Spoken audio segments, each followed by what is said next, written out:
Welcome to 99 TV. నేను Brahmanaidu. Jadcherla MLA Anirudh Reddy Congress party నుంచి 2023 తెలంగాణ ఎన్నికల్లో ఎమ్మెల్యేగా గెలిచారు. ఆయన మొదటిసారి ఎమ్మెల్యే. అయితే ఒక 10 రోజుల క్రితం వరకు ఆయన ఎవరికి తెలియదు. ఎమ్మెల్యే అయినా కూడా పెద్దగా ఆంధ్రప్రదేశ్లో అసలు తెలియదు, తెలంగాణలో ఆ జిల్లా వరకు పరిమితం.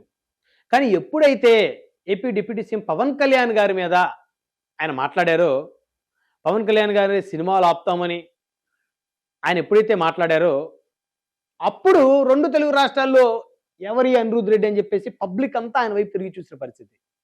అయితే అందరూ చాలామంది అనుకున్నారంటే అనిరుద్ రెడ్డి అంటే ఆయన ఒక పవర్ఫుల్ పొలిటీషియన్, ఆయన ఆ నియోజకవర్గానికి మొకటం లేని మహారాజు, ప్రజలందరూ ఆయనతోనే ఉన్నారు, ఆయన ఏది చెప్తే ఆ నియోజకవర్గ ప్రజలు అదే చేస్తారు అనేటువంటి ఒక భావనలో ఆయన మాట్లాడిన మాటలు విన్న తర్వాత ప్రజలకు చాలా వరకు ఆ విధంగా అర్థం చేసుకున్నారు. అయితే నిన్న తెలంగాణ రాష్ట్రంలో పంచాయతీ ఎన్నికలకి సంబంధించి ఫలితాలు రావడంతో ఒక్కసారిగా మళ్ళీ ఆయన వైపు తిరిగి చూశారు అందరూ. ఎందుకంటే ఆయన సొంత ఊరు జడ్చర్ల ఎమ్మెల్యే అనిరుద్ రెడ్డి గారి సొంత గ్రామంలో బీజేపీ పార్టీ గెలిచింది. అంటే ఇది ఎక్కడన్నా ఉందా? అధికార పార్టీ ఎమ్మెల్యే గారి సొంత ఊరిలో బీజేపీ గెలిచింది, బీఆర్ఎస్ కూడా కాదు. ఇప్పుడు కాంగ్రెస్ మొదటి ప్లేసు, రెండవ ప్లేసు బీఆర్ఎస్, మూడో ప్లేసు బీజేపీ ఓట్ బ్యాంక్ పరంగా చూసుకుంటే.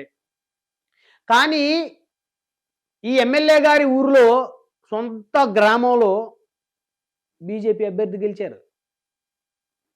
అంటే ఈయన పవర్ఫుల్ అనుకున్న వాళ్ళందరూ కూడా ఒకసారి షాక్ అయ్యారు. ఇదేంటి, ఇది పవన్ కళ్యాణ్ గారి సినిమాలో నేను ఆపేస్తానని మాట్లాడినటువంటి ఆ కాంగ్రెస్ ఎమ్మెల్యే గారు సొంత ఊరిలో ఓడిపోవటం ఏంటి? ఆయన సొంత ఊరు ప్రెసిడెంట్ని గెలిపించుకోలేకపోవటం ఏంటి? అరే నిన్న మొన్నటి వరకు ప్రజలందరూ ఆయనతో ఉండి ఉంటారు, ఆ నియోజకవర్గంలో 2 లక్షల ఓటర్లు ఆయనకి బలమైనటువంటి కంచుకోటగా నిలబడి ఉంటారు, అందుకనే గామల ఆయన ఎవరినైనా ఏదైనా చేసేస్తాననే రీతిలో మాట్లాడుతున్నారు అని చెప్పేసి అనుకున్నారు అంతా. కానీ పాపం సొంత గ్రామంలో ఓటమి చవి చూసిన తర్వాత అనిరుద్ రెడ్డి గారి పరువు 2 తెలుగు రాష్ట్రాల్లో పోయిందని చెప్పుకోవాలి. ఇక మనం వివరాలకు వెళ్తే, జడ్చర్ల ఎమ్మెల్యే అనిరుద్ రెడ్డి గారి స్వగ్రామం రంగారెడ్డిగూడెంలో బీజేపీ సర్పంచ్ అభ్యర్థి రేవతి గారు 6 ఓట్లతో విజయం సాధించారండి. ఎన్ని ఓట్లు? 6 ఓట్లు. ఎమ్మెల్యే అనిరుద్ రెడ్డి గారి సొంత గ్రామంలో, ఆ గ్రామం పేరు రంగారెడ్డిగూడెం, బీజేపీ తరపు నుంచి సర్పంచ్ అభ్యర్థిగా రేవతి గారు 6 ఓట్లతో గెలిచి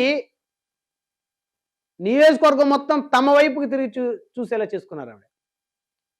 అంటే ఒక బీజేపీ అభ్యర్థి మీద మరి తన స్వగ్రామంలో కాంగ్రెస్ పార్టీ గెలవలేకపోయింది.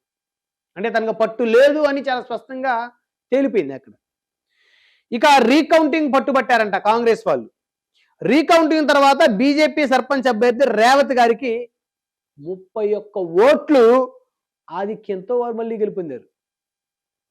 చూసారా ఎంత విచిత్రం? ముందేమో రేవతి గారు 6 ఓట్లతో గెలిచారంట రంగారెడ్డిగూడెంలో. తర్వాత కాంగ్రెస్ పార్టీ మొత్తం పట్టుబట్టింది. అదెట్లా, మా జడ్చర్ల ఎమ్మెల్యే అనిరుద్ రెడ్డి గారి స్వగ్రామం ఇది, కాబట్టి ఈ గ్రామంలో బీజేపీ గెలవడానికి మేము ఒప్పుకోం, ఖచ్చితంగా మళ్ళీ రీకౌంటింగ్ పెట్టాలా, కౌంటింగ్ లేదో తేడా జరిగిందని చెప్పేసి అనుకునేసరికి రీకౌంటింగ్ పెడితే 31 ఓట్లు మెజారిటీ వచ్చింది. ఎమ్మెల్యే గారి పరువు పోయా. ఇక అసలు జడ్చర్ల ఎమ్మెల్యే అనిరుద్ రెడ్డి గారి సొంత మండలమైన రాజపూర్లో బీఆర్ఎస్ హావా నడిచింది. అంటే ఎమ్మెల్యే గారి పని అయిపోయింది అక్కడ నియోజకవర్గంలో. ఈ ఫలితాలు చూసిన తర్వాత అక్కడ ఎమ్మెల్యే అనిరుద్ రెడ్డి గారికి కాంగ్రెస్ పార్టీ టికెట్ ఇచ్చే పరిస్థితిలో కూడా లేకుండా పోయింది. మొదటి విడత సర్పంచ్ ఎన్నికల ఫైనల్ రిజల్ట్ చూస్తే మొత్తం గ్రామ పంచాయతీలు 24, బీఆర్ఎస్ పార్టీ 16 గ్రామ పంచాయతీలు కైవసం చేసుకుంటే కాంగ్రెస్ పార్టీ 4, బీజేపీ 2, స్వతంత్రులు 2. అది జడ్చర్ల ఎమ్మెల్యే అనిరుద్ రెడ్డి గారి సొంత మండలమైన రాజపూర్లో సైతం బీఆర్ఎస్ హావా నడిచింది.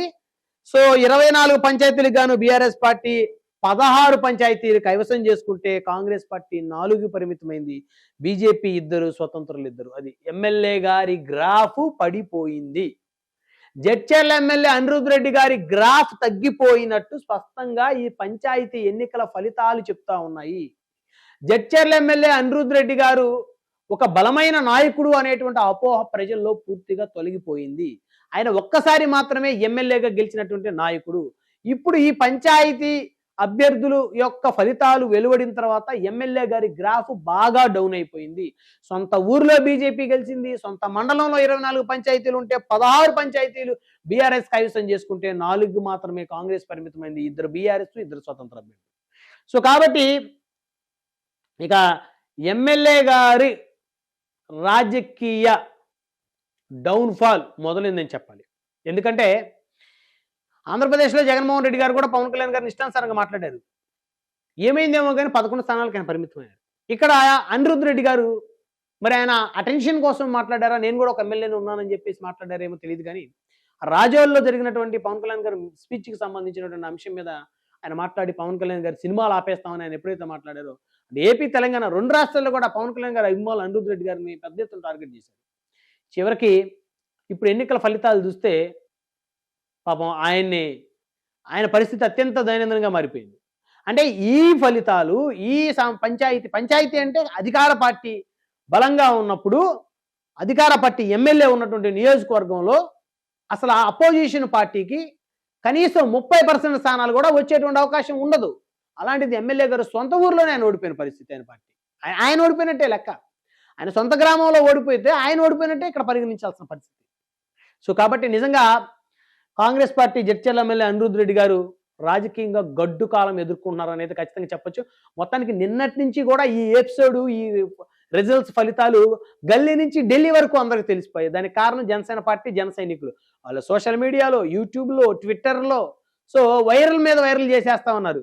జడ్చర్ల ఎమ్మెల్యే అనిరుద్ధ్ రెడ్డి, ఇది నీ పరిస్థితి, నీ సొంత ఊర్లోనే ఓడిపోయావు నువ్వు, సో నువ్వా మా పవన్ కళ్యాణ్ గారిని సినిమాలు ఆయన ఆడనేమో అని చెప్పేది, ముందు నువ్వు ఇంట గెలిచి రచ్చగలివు అని చెప్పేసి అనిరుద్ధ్ రెడ్డి గారిని జనసేన పార్టీకి సంబంధించినటువంటి ఈ సోషల్ మీడియా కార్యకర్తలు అయితే పెద్ద ఎత్తున టార్గెట్ చేస్తా ఉన్నారు.